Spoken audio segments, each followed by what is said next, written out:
बिस्मिल्लाहिर्रहमानिर्रहीम, अस्सलाम वालेकुम।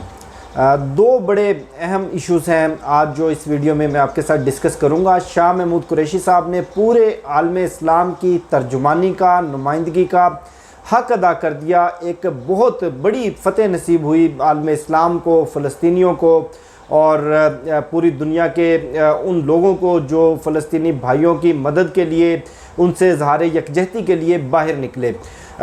इससे कबल भी सफारती मिशंस जाते रहे, इससे पहले की भी हुकूमतें आईं और शाह महमूद कुरैशी साहब माजी के अंदर भी पाकिस्तान पीपल्स पार्टी के दौरे हुकूमत में वज़ीर ख़ारजा रहे। लेकिन जिस तरह इस मरतबा पाकिस्तान ने वज़ीर आज़म इमरान ख़ान की क़यादत में पाकिस्तान की लीडरशिप ने फ़लस्तीन का मुकदमा पूरी दुनिया में लड़ा, जिस तरह पूरे आलम इस्लाम को यकजा किया, जिस तरह सफारती महाज के ऊपर, सियासी महाज के ऊपर, कानूनी महाज के ऊपर इसराइल को शिकस्त फाश दी, उसकी मिसाल शायद 70 साल की तारीख़ में कभी नहीं मिलती। आप देखें कि जब ये जंग शुरू हुई फ़लस्तीन और हमास के माबैन, उस वक्त से पाकिस्तान एक्टिव हुआ। पाकिस्तान ने सफारती कोशिशें शुरू की। एक जानिब तो OIC के तमाम मुस्लिम ममालिक को एक प्लेटफॉर्म पर इकट्ठा किया, दूसरी जानिब वज़ीर आज़म इमरान ख़ान ने दौरा सऊदी अरेबिया में सऊदी बादशाह सलमान बिन अब्दुल अज़ीज़ के सामने ये मामला उठाया, मोहम्मद बिन सलमान के सामने उठाया, उनको कन्वेंस किया। उसके बाद पाकिस्तान ने पूरी दुनिया के अंदर अपने सफारती मिशंस को मुतहरिक किया और रोज़ाना की बुनियादों के ऊपर पाकिस्तान ने सफारती कोशिशें की। इससे पहले आपको मालूम है कि नवाज शरीफ की हुकूमत में ही देख लें, यही वजारत ख़ारजा थी, यही वजारत ख़ारजा के अफसरान थे, यही हुकूमत थी, यही सारे वो पाकिस्तानी थे, यही वो पाकिस्तान था, यही वो रियासत थी, यही वो फ़ौज थी और यही हमारा वो इमेज था। लेकिन होता क्या था कि वाज़े तौर पर पाकिस्तान के दफ्तर ख़ारजा को मना किया हुआ था कि आपने दुश्मन के ख़िलाफ़ कोई बात नहीं करनी, आपने भारत के ख़िलाफ़ कोई बयान नहीं देना, बल्कि इसराइल के लिए, इसराइल को तस्लीम करने के लिए डेलीगेशन भेजे जाते थे। लेकिन इस मरतबा चूँकि इमरान ख़ान था, इस मरतबा चूँकि इमरान ख़ान की क़यादत में शाह महमूद कुरैशी वज़ीर ख़ारजा है, इस मरतबा हालात मुख्तलिफ थे। पाकिस्तान ने साबित करके दिखाया कि जो जंग, जो लड़ाई तोपों से, बंदूकों से लड़ना या जीतना मुमकिन नहीं, वो सफारतकारी से, वो सियासी फ़ोरम से, वो कानूनी फ़ोरम से, वो मुदल्लल दलाइल से किस तरह जीती जा सकती है। एक तो शाह महमूद कुरैशी साहब और ये सारा जो OIC का क्रेडिट, इस पर भी बात करेंगे। कुछ मैंने इस सारे मामले के ऊपर स्टडीज़ की हैं, CNN को पढ़ा है, क्रिश्चियन मॉनिटर को पढ़ा है, BBC उर्दू पढ़ा है, अल जज़ीरा पढ़ा है। इस वक्त फ़लस्तीन के अंदर जश्न का समा है और इसराइल के अंदर, तिल अबीब के अंदर सोग का समा है। इस पर भी बात करेंगे कि किसको फ़तेह हासिल हुई, किसको शिकस्त हासिल हुई और कैसे मैं इसको एक अजीम फ़तेह करार दे रहा हूँ।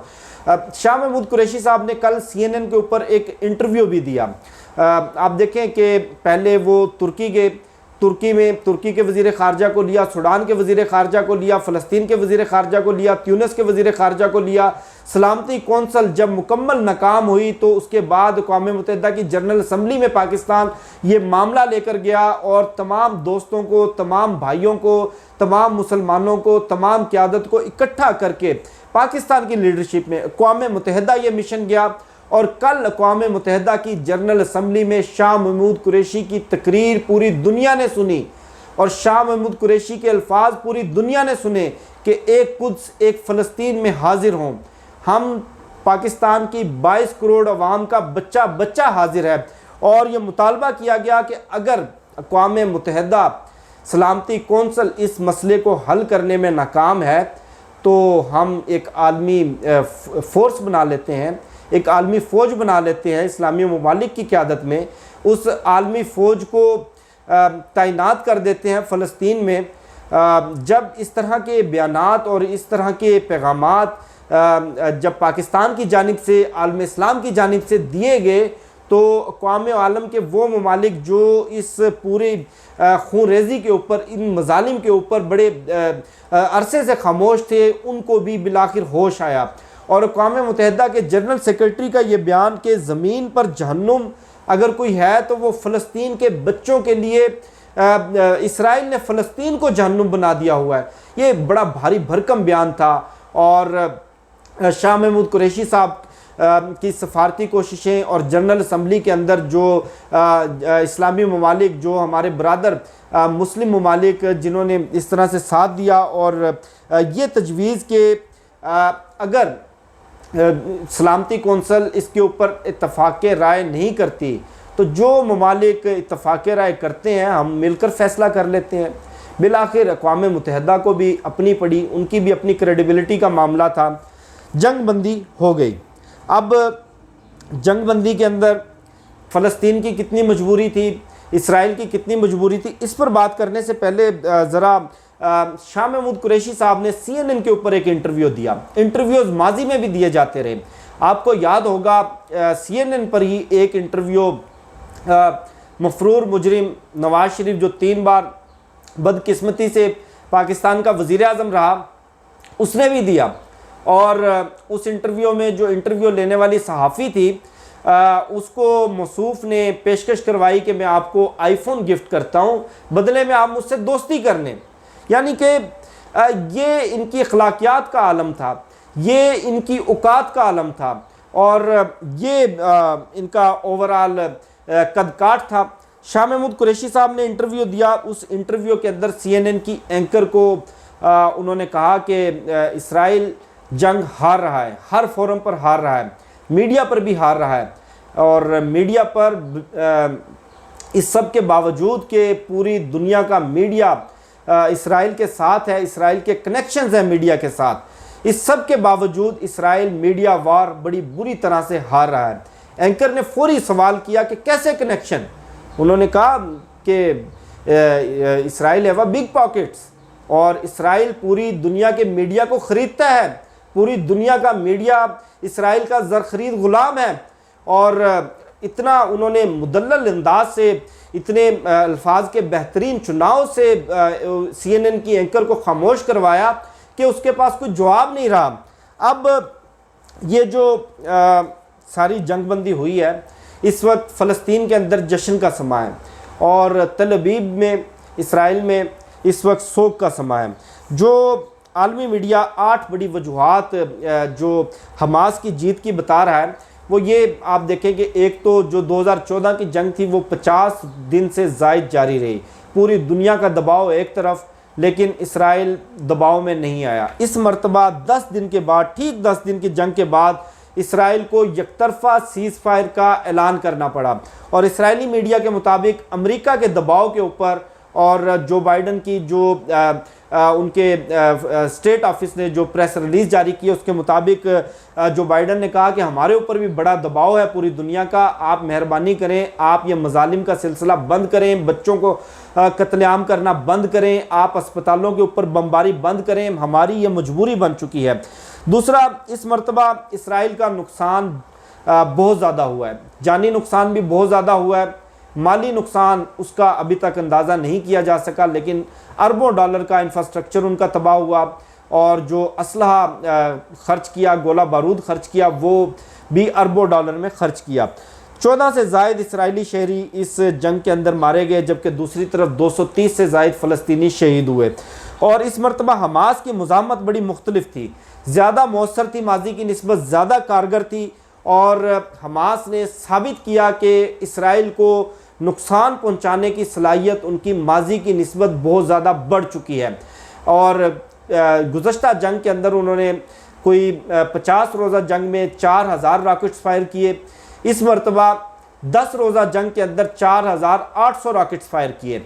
गुज़श्ता जो जंग थी उसमें उनका जो मिसाइल डिफेंस सिस्टम जो जिसको आयरन डोम का नाम दिया जाता है, उसने 95% मिसाइल हमलों को रोका। इस मरतबा आयरन डोम की सलाहियत मिसाइल हमलों को रोकने की 80% रही। अब जो 8 बड़ी वजूहात इसराइल के घुटने टेकने की बताई जा रही है, वो मैं जल्दी जल्दी आपको बताता हूँ। इस मरतबा मुसलमान मुल्कों का रद्द-ए-अमल बड़ा सख्त था। ये अल जज़ीरा का आर्टिकल है। मुसलमान मुल्कों का रद्द-ए-अमल ज़्यादा सख्त, ज़्यादा मौसर था। 2014 के अंदर हालात मुख्तलिफ थे क्योंकि अरब स्प्रिंग चल रहा था, अरब ममालिक के अंदर बगावतें चल रही थी, अंदरूनी खलफशार था वहाँ पर, और वो अपने अंदरूनी चैलेंजेस और जो वहाँ पर खाना जंगी की कैफियत थी उससे निमटने में मसरूफ़ थे। लेकिन इस मरतबा इस्लामी ममालिक में राब्ते ज़्यादा बढ़े और सऊदी अरेबिया का रद्द-ए-अमल बड़ा सख्त था। वाज़े तौर पर उन्होंने कहा कि अल-कुद्स और मस्जिद अक्सा हमारी रेड लाइन है, अगर इसको क्रॉस करने की कोशिश की तो हमारी बर्दाश्त का पैमाना भी ख़त्म हो जाएगा। उसके अलावा आलमी बरादरी से इस मरतबा इसराइल को हमायत ना मिल सकी और मीडिया कवरेज भी जो खुसूसन रही है वो इसराइल के ख़िलाफ़ रही है, क्योंकि इसराइल ने बैनुल-अक़वामी मीडिया चैनल्स के दफातर के ऊपर हमले किए। उन्होंने अल जज़ीरा का और अमरीकी नशरियाती अदारे का जो रीजनल दफ्तर है वो बमबारी करके तबाह किया। यूरोप और अमेरिका में इस मरतबा बहुत बड़े बड़े अवामी एहतजाज हुए। बरतानिया में, फ़्रांस में, जर्मनी में, हॉलैंड में, डेनमार्क में, पूरे यूरोप के अंदर और अमेरिका में, बल्कि फ़्रांस में तो मुजाहिरों के ऊपर पाबंदी लगानी पड़ी और पुलिस के साथ झड़पें हुई, बहुत सारे लोग ज़ख्मी हुए। उसके अलावा जो कौम मुत्तहिदा के जनरल सेक्रेटरी का बयान वो भी एक बड़ा गेम चेंजर साबित हुआ। चीन का बड़ा अहम किरदार रहा, चीन और रूस का।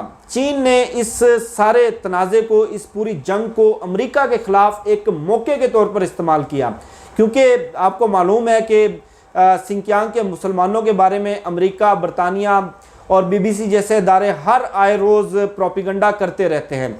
इस मरतबा चूँकि सलामती कौंसिल के 14 रुकन ममालिक फ़लस्तीन की हमायत में थे, सिर्फ अमेरिका ने 3 मरतबा करारदाद को वेटो किया। चीन ने खुलकर अमेरिका की आंखों में आंखें डालकर अमेरिका को ललकारा, उनकी जो जिम्मेदारियां हैं, आलमी जिम्मेदारियां वो याद करवाईं और अमेरिका के ऊपर दबाव डाला। इसराइल के अंदर खाना जंगी का खदशा था। माजी में जितनी भी जंगें होती रहीं हमास के साथ, लबनान के साथ, उसमें इसराइल के अंदर से कोई इस तरह का बड़ा चैलेंज सामने नहीं आया। चूँकि इसराइल के अंदर उनकी 25% आबादी मुसलमानों पर मुश्तमिल है। बहुत सारे इलाकों के अंदर दंगे हुए, बहुत सारे इलाकों के अंदर मॉब लिंचिंग हुई, बहुत सारे इलाकों के अंदर बलवे की कैफियत रही, खाना जंगी की कैफियत रही। मुसलमान और यहूदी हैं वो दो बदू लड़ते रहे। बहुत सारे सैकड़ों की तादाद में मुसलमान गिरफ्तार भी हुए, ज़ख्मी भी हुए और इसराइल के लिए ये एक बहुत बड़ा चैलेंज बन गया था कि अगर इसराइल के अंदर से कोई इस तरह की बगावत होती है, इसराइल के अंदर से अगर 25% मुसलमान यहूदियों के ख़िलाफ़ उठ खड़े होते हैं तो जो खून रेजी होगी उसको रोकना बड़ा मुश्किल नहीं बल्कि नामुमकिन होगा। ये सारे वो अवामिल थे जिसने इसराइल को घुटने टेकने पर मजबूर किया। वैसे तो नेतन्याहू बड़े बढ़ चढ़ के कहता था कि जब तक हमास को मुकम्मल तौर पर तबाह ना कर दें, जब तक हम हमास की इसराइल के ऊपर हमले करने की सलाहियत को ख़त्म ना कर दें, तब तक हमारे हमले जारी रहेंगे। ना तो हमास को ख़त्म किया जा सका, ना उनकी इसराइल पर हमले करने की सलाहियत को ख़त्म किया जा सका, ना मकासद अचीव किए जा सके, बल्कि घुटनों के बल झुककर एक तरफा सीज़ फायर का ऐलान करना पड़ा। अब शाह महमूद कुरैशी साहब का भी रद्द-ए-अमल आया है। ये सीज़ फायर और ये फतेह वैसे तो वक्ती है, उस वक्त तक हमें मुकम्मल कामयाबी नहीं मिल सकती जब तक हम बैतुल मुक़द्दस को यहूदियों से आज़ाद नहीं करवा लेते। मुझे शफ़क़त अली को दीजिए इजाज़त। इंशाल्लाह जैसे जैसे अपडेट्स आती रहेंगी मैं आपके साथ शेयर करता रहूँगा। अल्लाह पाक पाकिस्तान का, आलम इस्लाम का हामी और नासिर हो। पाकिस्तान जिंदाबाद।